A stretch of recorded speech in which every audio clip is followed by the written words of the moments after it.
Do you remember when I asked you to tell me a story? A true story. So if you had to join the movement, which side would you choose? I don't want to choose. Why do I have to fight at all? War is coming.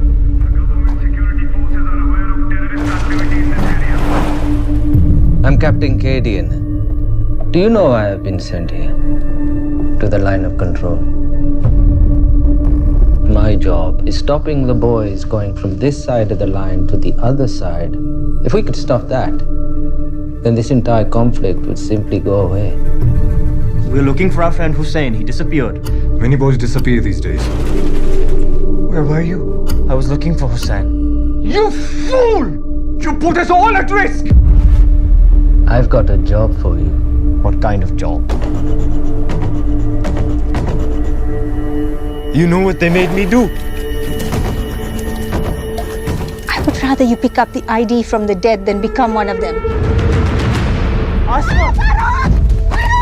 Young men laying their lives down for freedom in thousands, and look at you, Papa! whining about your brave friends who have gone to fight. What do they give up their dreams for? Remember me in your prayers.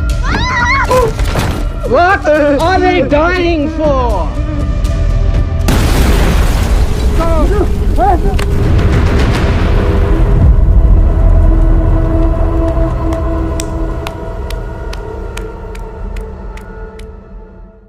Boom, there you go. That was a trailer for The Collaborator, arriving in theaters hopefully very soon in 2025. But if you are near the Culver City Film Festival, it will be arriving on December 15th, so you can check it out. When you do, please show love to Rashaana Shah and Travis Hodgkins, the amazing creative team behind this. This was an international effort. It's so beautiful. It's so powerful. And I'm honored to have them both here to talk a little bit about the film. I'm going to toss it over to Rashaana Shah real quick. Rashaana, we kind of got going a little bit before, but I would love to know when this came to you and then when you approached Travis to get this beautiful film out to us and just be inspired. My late business partner, Gopi, said he found the book and had us sit down with the author, Mirza Wahid. He was extremely moved by certain passages in the story itself. He himself had a young boy, and he kind of, I think, as a father, identified with the struggle of this young boy. But when I read the book, I thought this was never told kind of point of view, very unique point of view to tell stories about families in the border conflict zone, specifically in a very non-violent way. The book and the film made a point to not show the war. You feel the war, you hear the war, you see the repercussions of the war. So I wanted to be honest to that point of view that was in the book. And then good luck, we found Travis, who adapted. We went through multiple rounds of adaptations, but when we found Travis, I think that was, to me, as close to the book, or maybe a little more cinematically great adaptation of this material. And then he agreed to direct it. I think destiny played a huge role.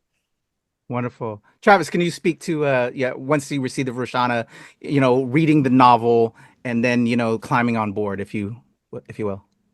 Yeah, sure. No, my understanding is that Rashaana and her team had the book. They optioned it from Mirza about more than 10 years ago, and it's been a very long, arduous struggle to get it made, to find the financing.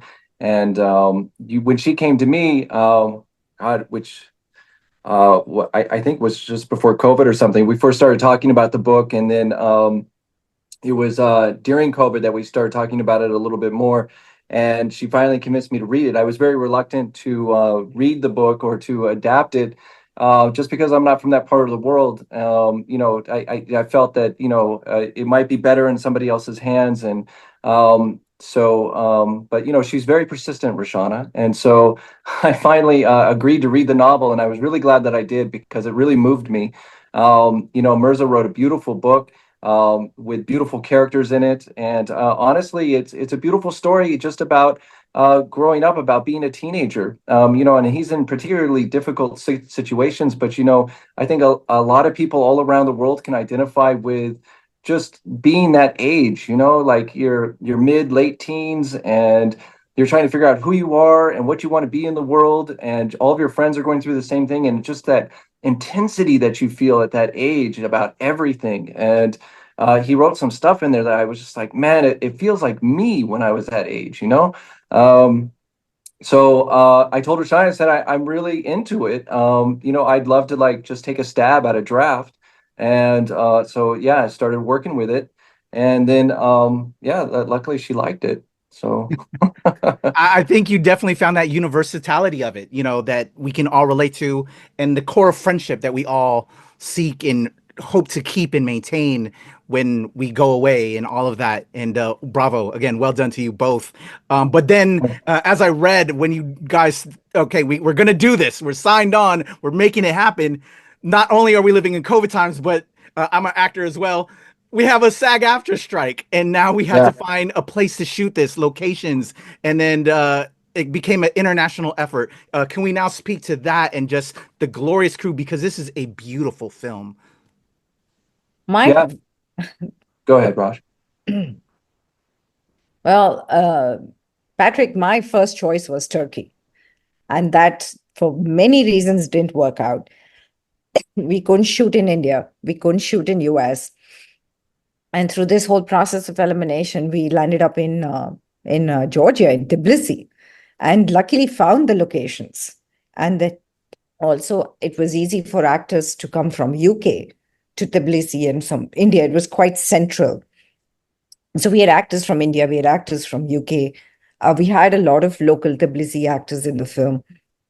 They had never done a full-fledged foreign film in their country. Sorry, I'm still... No worries, no worries. But Travis, carry on. Yeah, like Rashaana was saying, it was a very international production. We had a lot of crew and cast from all around the world. And you mentioned just how beautiful the movie is. And, a lot of the thanks for that goes to our director of photography, Johan Holmquist, who I guess during Rashaana's travels of trying to find out where to shoot this movie, she ended up meeting Johan, and he came on board with the project. And we're very grateful that he did, because he shot a beautiful movie. He's got a great eye for composition.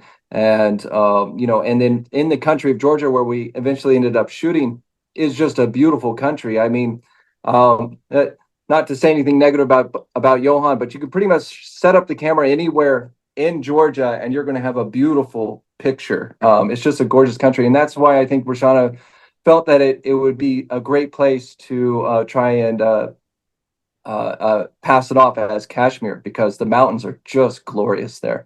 And we shot a lot in the Caucasus Mountains along the Russian border. We shot in a lot of the villages outside of Tbilisi, and the Georgian people were wonderful to work with. They were a great crew, and they were very motivated and into the project. And actually, we were just at Dances with Films Film Festival, and two of our producers from Georgia, from Tbilisi, came out and were part of the festival. And they did some of the Q&A, and they were just talking about themselves, how personal the story was for them, because they have their own ongoing conflict with Russia. And so they could really identify with a lot of the stuff that they read in the script, because, before they took on the project, they read the script, they picked up the book, and they said, yeah, we definitely want to do this. And we want to be a part of this project, because it reflects a lot of what's going on in our part of the world too. I read that earlier today after I screened the film, and that really struck me, and just how beautiful that occurred. Not only we're making this beautiful project, but when you have that connection to it because of your own life experience. But also, I have to also ask you guys, again, there should be a film about the making of this film, from just everything I've seen and read about you guys. The fact that you all, because it was such an international effort, that you communicated, English was the most common language, but when you couldn't, it was like through pictures or pantomiming. Yeah. Wow. Yeah, it was pretty wild. Like Johan's from Sweden. Our crew is, most of them were from Georgia. They speak Georgian. We had a lot of people from India. We had a lot of HODs from India, which, they speak English. But then we had a lot of Brits there too, and they speak English. But, we all kind of speak different English. And then they're translating to the Georgian crew. We're translating to the Indians in Hindi. And, we ran into a lot of visa issues. It was quite interesting, but it really tested your ability to communicate, which you find a lot of creativity in that, which then extends the project. But I think we all found our rhythm, and you see the final result.